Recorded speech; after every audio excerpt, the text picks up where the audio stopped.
헌법재판소가 기본권 침해를 판단할 때 사용하는 가장 기본적인 심사 원칙인 과잉금제의 원칙에 대해 그 의의와 판단 기준을 소개합니다. 거의 모든 위헌 심사에서 적용되는 중요한 심사 원칙입니다. 과잉금제의 원칙의 기본 사고는 국가 권력이 개인의 자유와 권리를 제한할 때에는 정당한 목적을 위해서 필요한 만큼만 제한해야 한다는 것입니다. 즉 제한의 목적이 우선 정당해야 한다는 것이고, 다음으로 그 목적을 달성하기 위해 선택한 수단, 즉 기본권의 제한은 목적 달성에 필요한 만큼만 해야 한다는 것입니다. 그러니까 국가 권력은 목적 달성에 필요한 이상으로 국민의 자유와 권리를 제한해서는 안 된다는 헌법의 통제 원칙입니다. 이 과잉금지의 원칙은 어찌 보면 지극히 상식적입니다. 한국 속담에 빈대 잡으려고 초가삼간 태우지 마라 라는 속담이 있고, 서양 속담에도 참새를 쫓기 위해 대포를 쏘지 마라 는 속담이 있습니다. 이 속담을 헌법에서 나타낸 것이 과잉금지의 원칙입니다. 이 심사 원칙은 한국 헌법 제37조 제2항에서 명시하고 있습니다. 즉 헌법 제37조 제2항은 국민의 모든 자유와 권리는 국가안전보장, 질서유지 또는 공공복리를 위하여 필요한 경우에 한하여 법률로서 제한할 수 있으며, 제한하는 경우에도 자유와 권리의 본질적인 내용을 침해할 수 없다 라고 규정합니다. 여기서 필요한 경우에 한하여 라는 문구가 바로 과잉금지의 원칙을 나타내는 것입니다. 그러면 헌법재판소는 이 과잉금지의 원칙을 어떤 판단 기준을 가지고 어떤 방식으로 적용을 할까요? 이에 관해서는 입헌국가마다 적용 방식에 있어서 약간의 차이가 있습니다만, 여기서는 한국의 헌법재판소를 중심으로 설명합니다. 헌법재판소는 과잉금지의 원칙을 판단하는 기준을 4단계로 나누어 순차적으로 판단해 들어갑니다. 즉 목적의 정당성, 수단의 적합성, 침해의 최소성, 법익의 균형성을 순차적으로 판단합니다. 먼저 목적의 정당성을 판단하게 되는데, 이것은 기본권을 제한하는 국가 권력이 국가 안전보장, 질서유지, 공공복리 등 헌법적으로 승인될 수 있는 정당한 공익을 추구하는지 여부를 판단하는 과정입니다. 만일 기본권 제한의 입법 목적이 헌법이 승인할 수 없는 부당한 목적이라면 목적의 정당성을 갖추지 못한 입법이 됩니다. 물론 대부분의 입법은 정당한 목적을 추구하게 됩니다. 그런데 목적의 정당성 판단에서 주의해야 하는 것은 위헌 심사의 대상이 되는 특정 법률 조항의 입법 목적을 구체적으로 찾아내는 것입니다. 해당 법률 전체의 목적, 그러니까 제1조의 목적 조항에 있는 포괄적인 입법 취지를 심판 대상 조항의 목적과 무조건 동일하게 생각해서는 안 됩니다. 물론 같은 경우도 있지만 다른 경우도 꽤 있습니다. 여기서 중요한 것은 법률 전체의 입법 목적을 찾는 것이 아니라 위헌이라고 다투는 심판 대상 조항 그 자체의 목적이 무엇인지를 밝혀내는 것입니다. 그렇지 않으면 다음 단계의 심사가 전부 비틀어져 적용이 잘못되게 됩니다. 그러니까 심판 대상 조항의 입법 목적을 구체적으로 찾아내는 것이 과잉금지의 원칙을 적용함에 있어서 그 출발점이 된다는 점에 유의해야 합니다. 예를 들어 공무원이 형사 기소만 되어도 당연히 직위를 해제하도록 한 국가공무원법 조항이 있습니다. 이 법률 조항이 다투어진 경우에 이 조항의 목적이 무엇인지를 밝혀내어야 합니다. 국가공무원법 제1조 목적 조항에는 인사행정의 공정 및 행정의 민주적이고 능률적인 운영을 목적으로 규정합니다. 이는 법률 전체의 목적입니다. 그런데 직위 해제 조항의 목적을 이렇게 넓게 잡아서는 곤란합니다. 이 조항의 목적은 형사재판 중에 있는 공무원의 직무를 정지함으로써 혹시 있을 수 있는 공무 집행의 불공정성을 막고 국민의 신뢰를 확보하기 위한 것입니다. 그러니까 공무 집행의 공정성 및 국민 신뢰의 확보가 그 입법 목적이 될 것입니다. 그리고 이러한 공익은 헌법적으로 승인할 수 있는 정당한 목적이라고 하겠습니다. 다음으로 수단의 적합성 판단이란 입법자가 선택한 기본권 제한의 수단이 위 목적의 달성에 적합한 것인지, 즉 목적 달성에 기여를 하는 것인지 여부를 판단하는 과정입니다.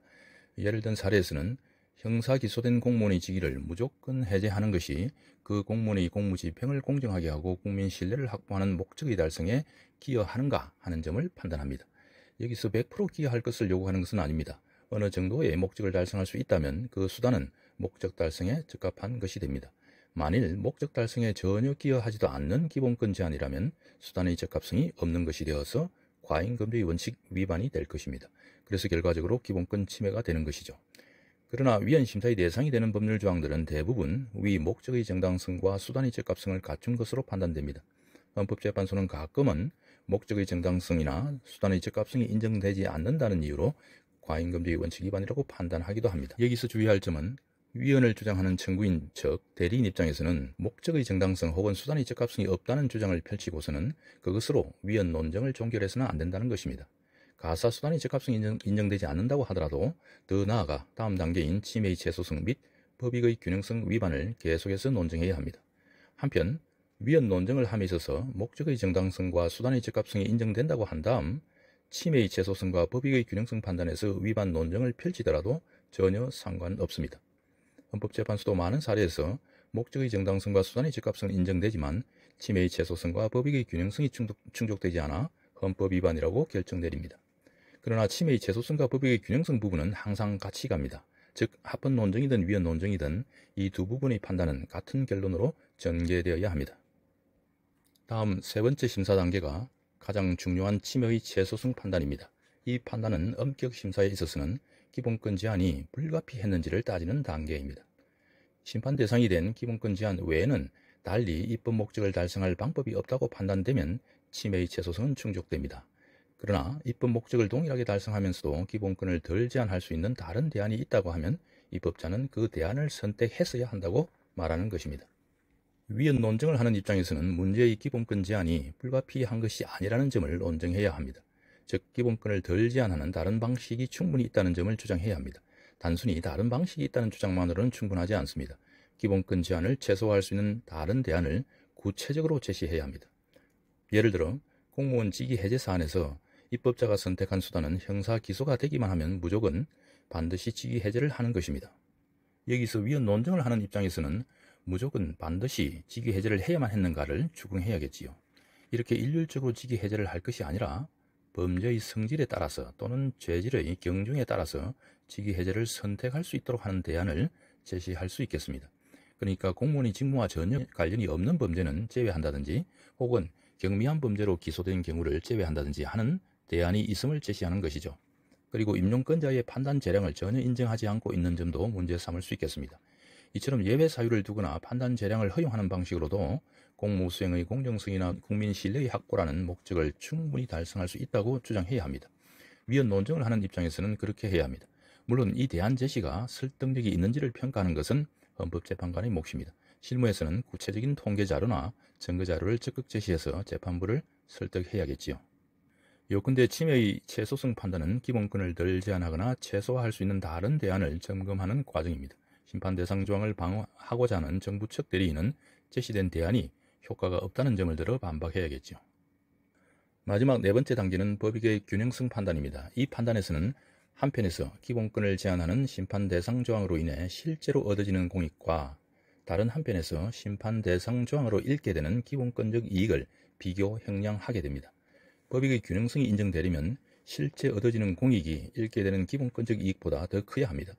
만일 공익 실현의 가능성이 약하거나 또는 실제로 실현되는 공익이 적은 데에 비해서 잃게 되는 기본권적 이익이 매우 크다면 이는 법익의 균형성을 상실한 것으로서 과잉금지의 원칙을 위반하게 됩니다.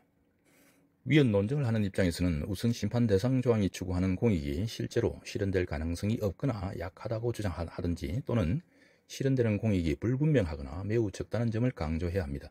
예를 들어 공무원 직위 해제 사안에서 공무원이 기소되어 형사재판을 받고 있다고 해서 그 공무원이 모든 공무를 불공정하게 처리할 것이라는 추정은 예단에 불과하고 근거가 없다고 주장해야겠죠.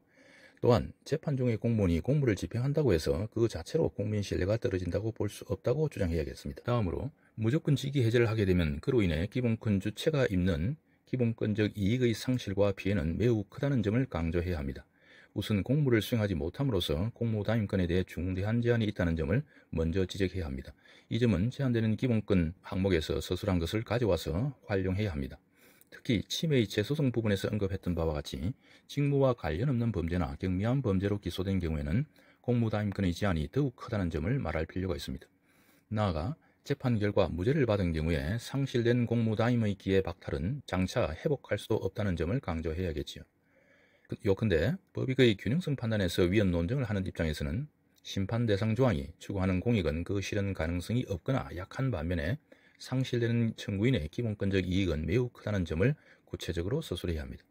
여기서 주의해야 할 것은 침해의 최소성 판단과 법익의 균형성 판단은 합헌 논증이든 위헌 논증이든 항상 같은 방향으로 주장해야 한다는 점입니다.